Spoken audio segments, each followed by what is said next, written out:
भांग धतूरा चिलम तिलम आज से जानू हम भी फिल्म छोड़ के जैबू तो तू चल जा भोला के भक्ति में दिलम। भांग धतूरा चिलम तिलम आज से जानू हम भी फिल्म छोड़ के जैबू तो तू चल जा भोला के भक्ति में दिलम।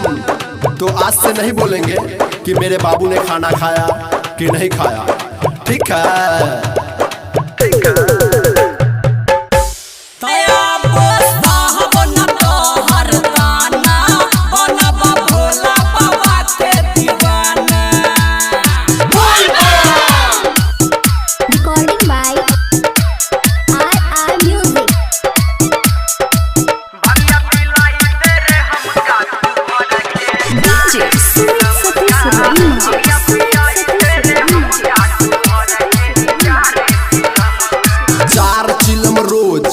मारेंगे डोज तेरी जो याद आएगी मुझको तो भंगिया का फिर से चढ़ा लेंगे डोज।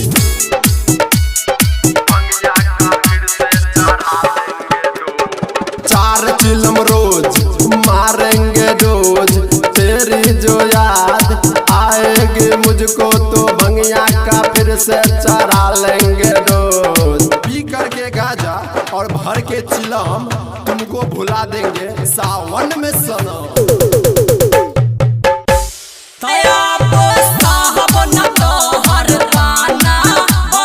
भोला बाबा के दीवाना।